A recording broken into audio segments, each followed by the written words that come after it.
What's up, guys? Welcome to the Practice Your Perfect podcast. It's Ashlee Tate. And if you are new to this channel, my goal with this channel is to help you design a life and business on purpose while managing it all. So in today's video, I really want to talk to you about something that I feel that a lot of us as entrepreneurs struggle with, and that is finding balance.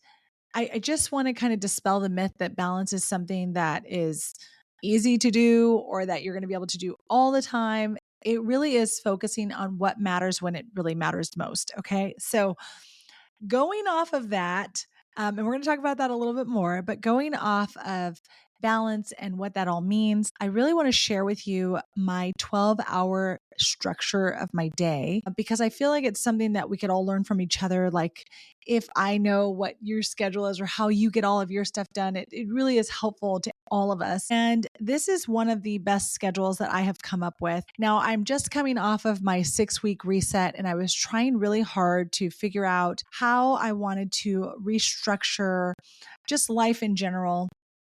I think after the election and just, all of the upheaval and all of the focus that everyone was putting on that, it was a little draining. And so I just really wanted to find a way to kind of get back to what's most important to me as an individual, and what is going to help me get closer to that level of self-mastery that I'm looking to achieve.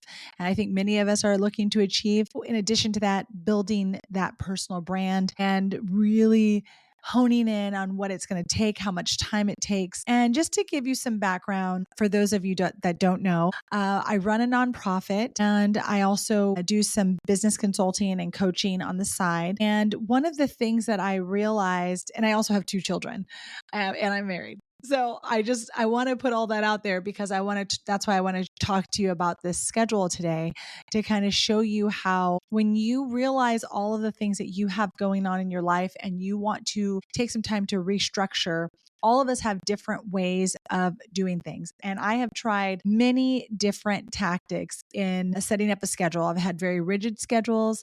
I've had schedules that are super loose, and I've taken a lot of responsibility out of my life. And I've tried stay-at-home mom. I've tried working outside the home. I've done a lot of different things. And what I always settle on is I love being an entrepreneur. I won't be able to ever probably give that up. I love running my nonprofit and I love coaching people. And all of those things take up aspects of your schedule, and they take up time, and they require some level of focus, and they just require focus, right? And so you have to find what works best for you and when those rhythms work best in your schedule.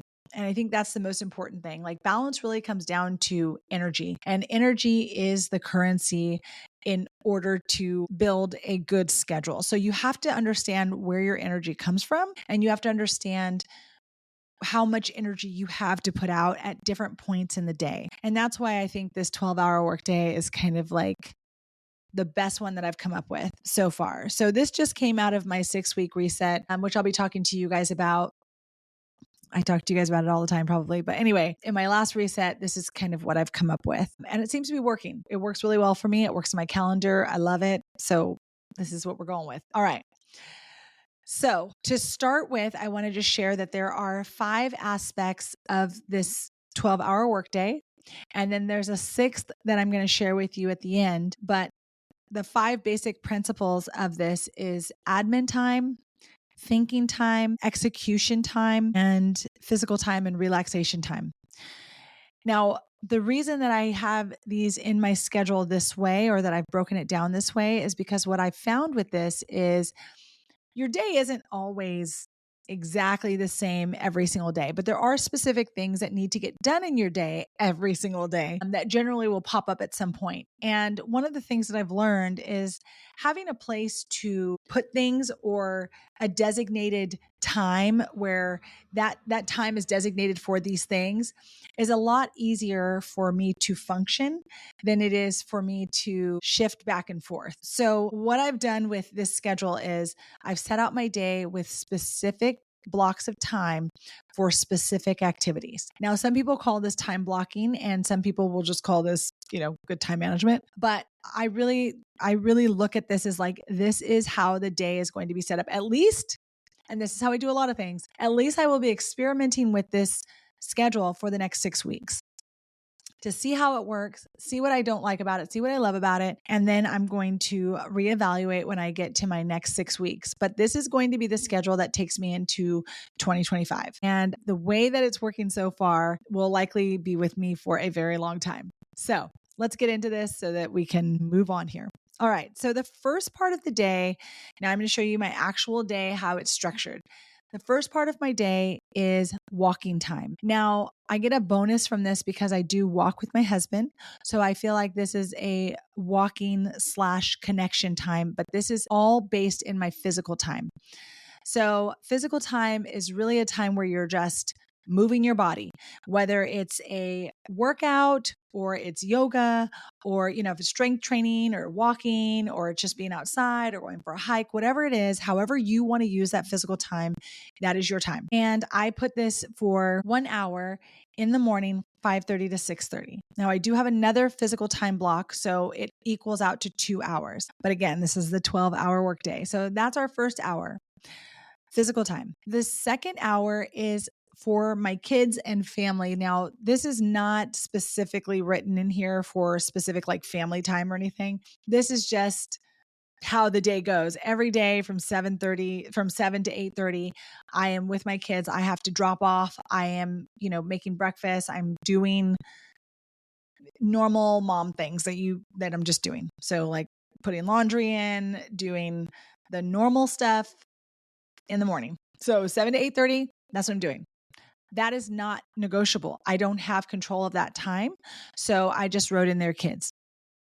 That generally takes up about an hour to an hour and a half, as you can see. So the next period of time that I have to control is 8:30 to 10:30. So 8:30 to 10:30 is a block of time that I have designated as thinking time.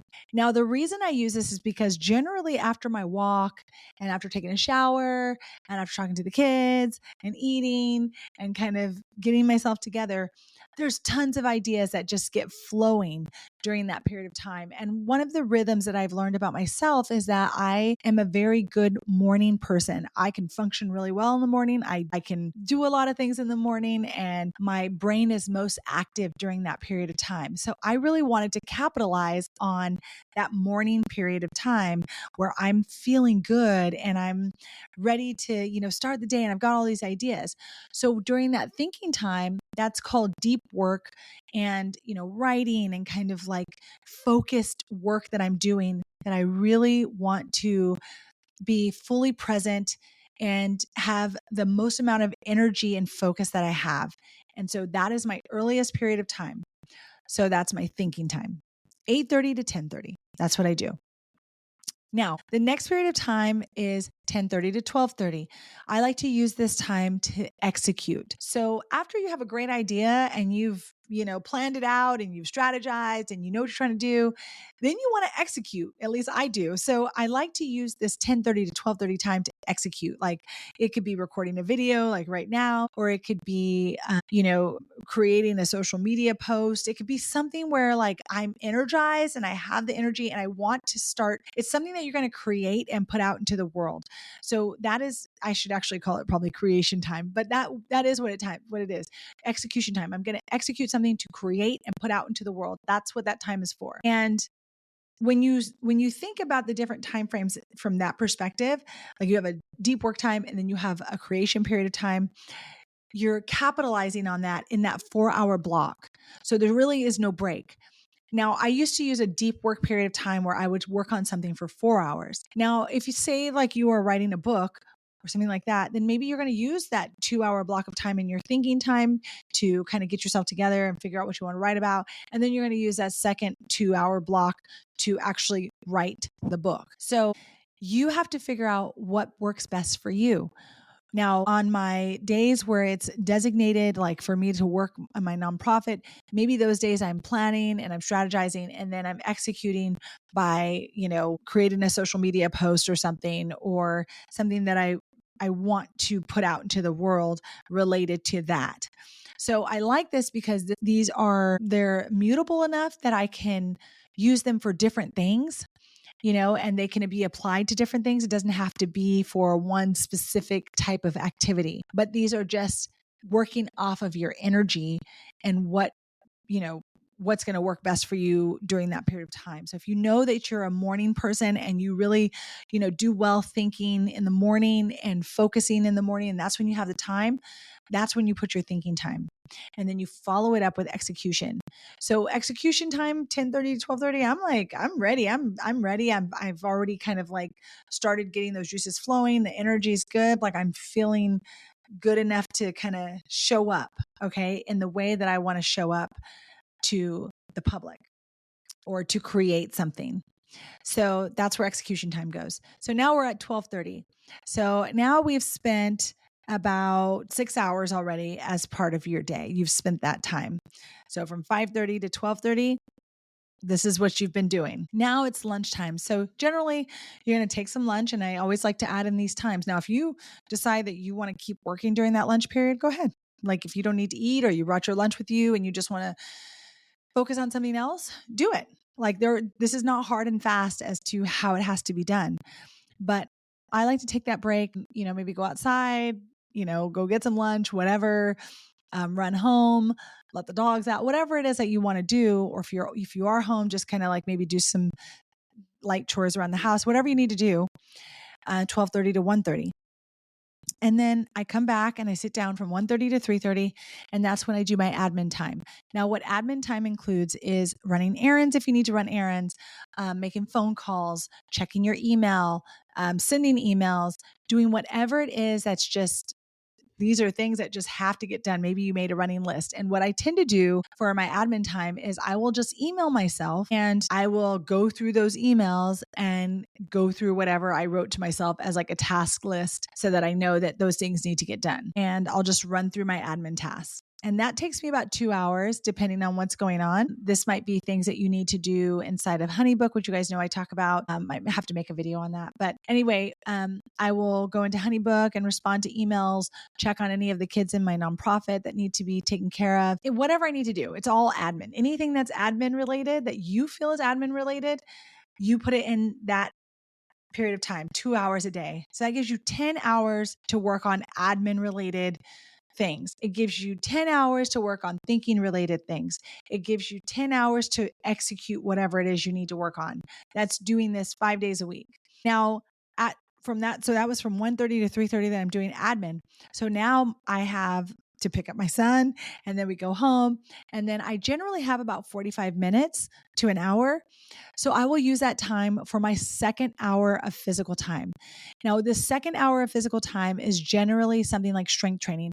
It's not something that happens every day. So some days I do it and some days I don't. But on the days that I don't, then I'll just move up my time that I cook dinner or something, or I will move my relaxation time into that period, depending on how busy the afternoon is going to be or the evening. So you have all of that going. Now, let's jump into that relaxation time, because generally right after my physical time, I will do my relaxation time. Now, what that means is relaxation time is including scrolling hobbies. It includes reading, anything that calms you or makes you relax. I mean, that's the whole point of it, right? We call it relaxation time for a reason. And sometimes you're not able to, at least in my opinion, sometimes when everyone's home, you're not able to relax, right? Like in the way that maybe is most relaxing for you. So carving out that time to be able to read and to be able to, go into the garden and, or do whatever hobby, play tennis, whatever it is that you like, that is what your time is designated for. And what I found with this is that it just gives me a placeholder for everything that I like to do on a daily basis. It gives me that placeholder in my calendar specifically. And that's what I like the most about it. Because when you're trying to achieve balance, that balance really stems from you, right? It's like your energy and how you come to your family is really important. And if you're not nourishing yourself and you're not, giving yourself that period of time to relax or to feel fulfilled and feel like you're getting done what you want to get done as well, then you're going to feel depleted all the time and you're going to feel burnt out. And that's a horrible feeling. I've been there many times. And that's why this practice your perfect is that's why this podcast is here, because I want to help more people, especially women who are running families. I want to help figure out ways to really manage it all. Like all the things that you have to do and take care of. We deserve to have our own things in our own lives as well. But sometimes figuring out how to make that happen without sacrificing time with your family or sacrificing being present, which is extremely important to me, with your children, with your husband, with your, your family unit. It requires you to have a structure to your day in some form. Now, this is a super flexible structure. And going into these next 6 weeks, I need a flexible structure like this, because we go into basketball season and sports are always happening for the rest of the school year. My daughter's going into college, and there's been a lot of times where my evenings are taken up focusing on college applications and just really like needing to be present with your family for whatever reason that may be. And, it's funny because, all of this really kind of started, when my daughter was born, actually, in 2007, I was trying to start my master's program. And it was so difficult because my dad was telling me to wait until after the kids were 5 or older when they got into school. And part of me was like, oh my God, if I wait until after they get into school, like I'm not going to have any time, because I felt like school was going to make things busier. And that turned out to be true. Like if ever someone asked me, when should you do your master's? I say exactly right after you have a baby, because I don't do anything. And you have a little bit more control of your time. And, you can hold a baby while you read a book and do your homework, whatever you have to do. And so I do think it's important to really think about like what's happening in your life right now. How does the structure of this schedule need to change? So at some point, I want to say last year, my daughter was driving and she would take my son to school with her. And so I had 2 hours in the morning to do the physical time. So I would go for my walk, then I'd come home, I change into my workout clothes because it was cold outside and I was not in workout clothes. But anyway, so I would change into my workout clothes and then I would work out. And I had 2 full hours to do that and take a shower, get ready for the day. So I had a lot more time in the morning. And that's why the 6-week check-ins are so helpful, because when you check in at 6 weeks and you're looking ahead the next 6 weeks, you can see like the writings on the wall that whatever your schedule was last time, that's not going to work anymore. And sometimes it takes a while to kind of get into the rhythm of like, okay, this is the new schedule, so I've got to change some things around. But using these blocks of specified areas of time have been really, really helpful in just achieving that balance, figuring out what's most important to me and what I want to get done in my day. And I hope that you'll take this and use it for your own schedule and figure out what it is that you really want to add into your daily schedule and what's going to work best for you, because this is a game changer for me. And I hope it's a game changer for you too. I'd love to know how you're using it. And the last thing I wanted to add, if you're still on this video, that I wanted to add before was actually, I do all of this on a daily basis, but then I also add one more type of period of time, and it's prep time. That prep time is generally on a Sunday or a Monday. I try really hard to keep it on Sundays, but if something's happening, I'll do it on a Monday. But what I like to do here is get things ready for the week. So generally we'll make some bone broth, or I'll do some meal planning, or I might make a sweet treat or something to have around the house. That's generally when like laundry gets done for the week. If it hasn't been done during the week, like on some of those random times, if I don't get like a load in or something in the morning, generally those things will get all done and tidied up so everybody's prepared for the week ahead. So I love to have the prep time. It's when you can cut up your vegetables so that they're easily accessible. It's when I go grocery shopping, or not go grocery shopping, order the groceries. But anyway, it's all of the things that you may not have time for during the week, or that you don't want to focus on during the week. So that prep time is really important. I probably spend about 2 to 4 hours on prep time, depending on what all I add in there. But I think it's a great time to add in. Now, this thing, I love my little acronyms, so sorry, but these schedules, this 12-hour day schedule, I call it TAPER because it has thinking, admin, physical time, and execution and relaxation time. Those are the 5 areas. So I call it taper, which I think is kind of apropos because it also has tapering things, right? Like we are trimming the fat. Like we're getting rid of all of the things that are not important to us. We're adding in what is important to us and what's necessary. And that's what we're putting into our schedule and working around the most important things.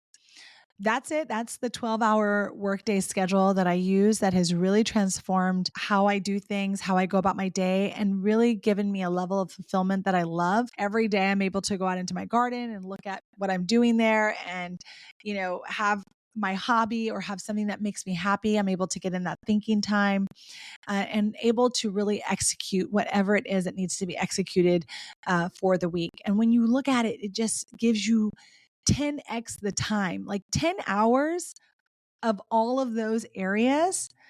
10 hours of physical time per week is incredible for your body, right? You're going to feel amazing. It's going to change your life. And 10 hours of thinking time, you're going to make like strides in whatever it is that you're doing. You're going to kill it.